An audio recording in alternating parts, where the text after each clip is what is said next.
Hello and welcome back to another Sketchbook tour video. If I had to guess, I'm gonna say the sketchbook is probably from 2020, but we can check that in a second. I have quite a love-hate relationship with this sketchbook. I bought it because I thought it's really cute and I never used a squared sketchbook, and you know, having a square format is great for posting on Instagram, but I very quickly came to hate the squared format, and I'm not a big fan of the thick yellow paper in here. Also, just look at how cute this little sandwich doggy sticker is. Honestly, I wish the artist of the sticker would have written their name on here somewhere, because I got the sticker on a convention and I do not remember who the artist is. Like, honestly, this is a big pet peeve of mine. Please, if you're an artist who does stickers, please consider writing down your name somewhere. It can be really tiny somewhere in the picture, but just somewhere so I can find you again.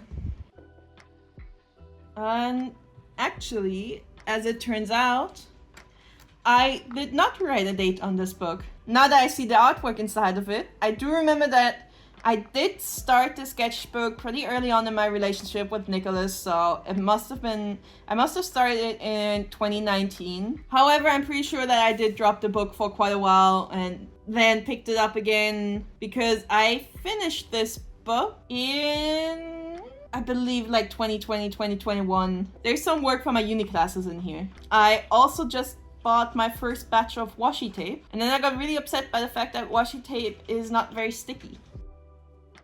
Starting off with the obligatory swatch page, and then a picture of someone looking out of an airplane window.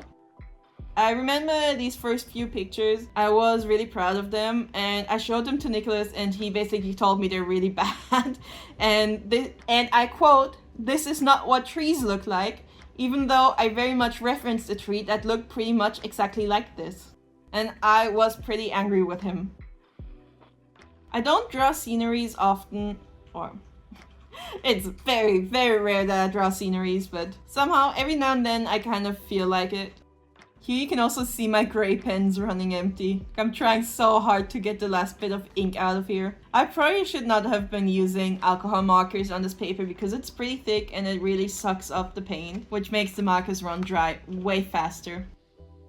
I believe this one was a blind picking marker challenge, like 3 marker challenge. I really like how this picture turned out. Like, the color palette looks really pretty and it actually really suits the picture so well.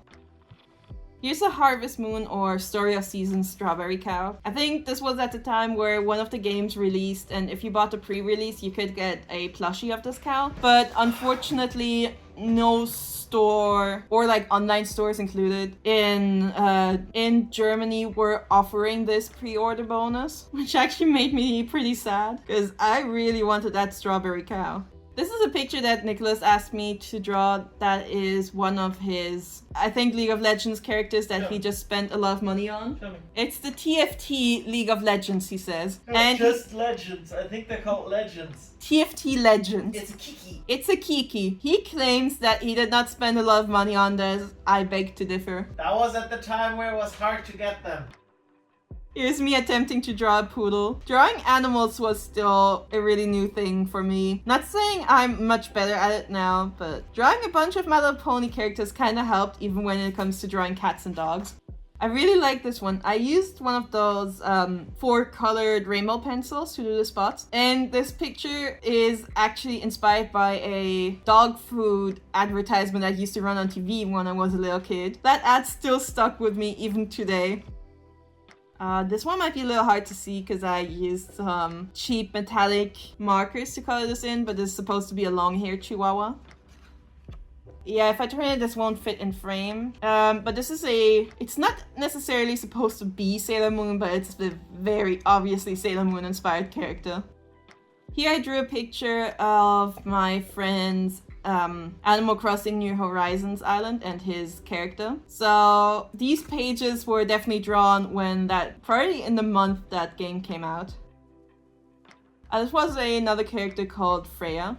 And here's another full body picture of her. At some point, I actually turned her into a dog. Like, she's not a human anymore. She's a Doberman. And every character in her universe are also animals. Mostly dogs. And I developed like a whole like game design concept thing all around it. I have so much documentation for that idea.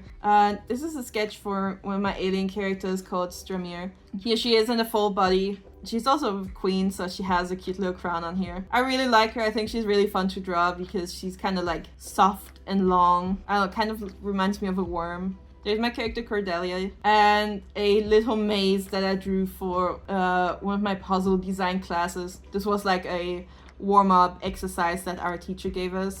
Here's Stramir again in her like more regal outfit. And oh, this is actually, yeah, this was me brainstorming for an animation. I'll also play the clip here because I'm pretty proud of that little animation.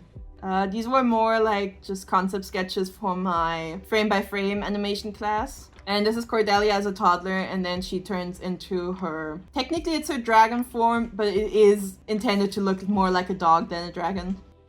And I guess then me and Nicholas start to fall in love with axolotls. And this is a character that I came up newly in this book. I'll be honest, I don't remember her name. Here I actually used a green highlighter, and over here I used a highlighter pencil. I was also attempting to copy another artist's style. Here's more pictures of Bloom from Wings Club. And the pens I used are from Faber-Castell, and pens that I kind of hated, but I wanted to use them up. And I thought this color palette suited her pretty well. And here's the two main characters from Revolutionary Girl Utena, which is a really old anime, but I still really love it. There's a lot of very beautiful and iconic imagery. This is a character from Wedding Peach. I drew Wedding Peach characters quite a few times in a bunch of my different sketchbooks. This one, I forgot her name, but this is the main character from a manga and anime series called Kamichama Karen. I absolutely butchered the pronunciation of this. And a screenshot from the anime actually went viral like a long time ago, and every now and then people still reference it as the ugliest anime in existence. Which is kind of the reason why when I saw these mangas in the secondhand store, I like had to buy them because I thought it would be really funny. But actually the story is actually kind of good. I really enjoyed reading the manga. I haven't watched the anime, so maybe it's awful. But the mangas are pretty good, and I think if you like magical girls, you should totally check it out. And that's her again. I believe this was like a little illustration in one of the manga books. And then inspired by magical girls, I then start to design a whole bunch of characters. They're all magical girls, and they're themed around different types of foods and spices. And basically anything edible that also kind of doubles as a cute name for a child. So like, of course, starting off with Olive. We have Saffron. Yeah, I did not like the first picture, but I think the second one's pretty cute. I did struggle for a lot of these pictures. I did quite struggle fitting all of these characters into this small squared space. But at the same time, I think it was a really fun challenge. And I did start drawing some of them digitally. And I was trying to attempt to mimic a sort of art style that was kind of trendy at the time. But I wasn't really feeling it, and it took way too long to do these pictures, so I stopped. And then at some point later, I started drawing them again with just kind of an art style that feels natural to me. And also, they are now characters in a project that I named Delifay and Niches. And it's basically just little characters that I'm using to add a sort of like very vague kind of storyline to a bunch of little puzzles and activities for little kids. Although I guess older people can do those as well. I mean, I know I would have fun.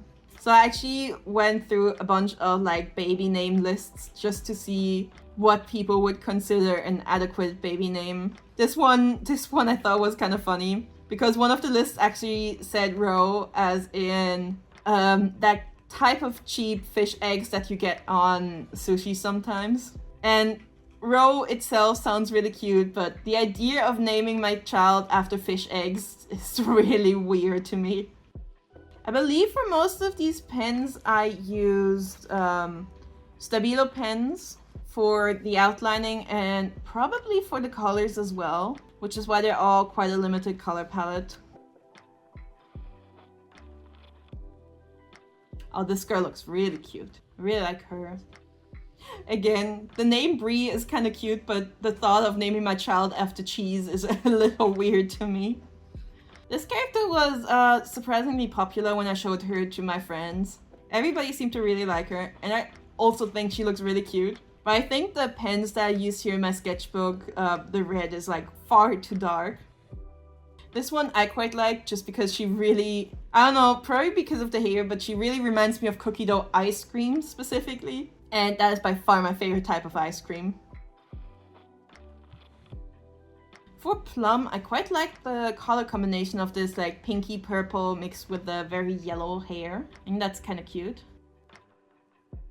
Oh, here's her name. Here's the name of the cat. It's not Roxy, it's Janessa, which sounds like I stole that name from some 2000s kids cartoon. But I really love this cat. I think she looks really cool, and I love her neon green hair, even though I'm not really a fan of green hair. And here she has a friend who is a dog.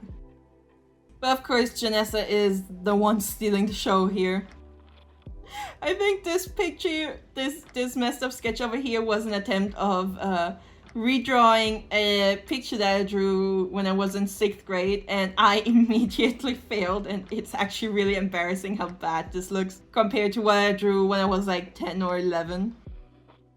Here's Janessa as a cheerleader, probably inspired by the Rainbow High cheerleading outfits, or just the fact that Rainbow High released a cheerleading line. More Janessa and her friend. There's a lot of Janessa. I did remember there's a lot of the cat. Now that I'm saying her name out loud, I'm not really sure if I'm feeling it anymore. Oh, that one's cute. There she is as a little kid. Always been a little grumpy. And these are... Oh, my sketchbook is falling apart over here. The glue is getting loose. These are my characters, Luna and Alice. They're also quite a few pictures of them in some of my really old sketchbooks. Definitely have videos uploaded of these. This one is a very pretty picture of Luna. I quite like the metallic stars in the background here. I should totally do this more often. And there we switch over to another character of mine. I think her name was Kira. I am not sure. For a while I was really into like sports anime, and then and then I kind of just thought this is a great time to make a sporty character. And then I developed her quite a bit to the point where she then also grew up, became an adult, became a famous athlete, had a child. Then her daughter continued her legacy of being a sporty character. Here's Cordelia with a bunch of different hairstyles. It's like just the kind of draw your OC in this hairstyle meme, you know. They're always fun to do. Again, Cordelia, but this time in a cute little froggy outfit. Oh, also, I'm awful at keeping plants alive, but I used to have this Venus flytrap, and it was blooming like crazy. It was growing so beautiful and big. It never ate any insects, as far as I can tell, but it was thriving and it looked amazing. And then winter came and the plant just died off like pretty much completely within a week, and I was so sad. I've grown so attached to this plant. It was the first plant that I had that like didn't immediately die. I kept it alive for like probably half a year until the temperatures were going down. I was so incredibly sad. I don't know, but I still mourn that plant. Here's my little sporty lady, now as an adult with her teenage daughter. I really quite like both of them. I don't really draw sporty buff characters often enough.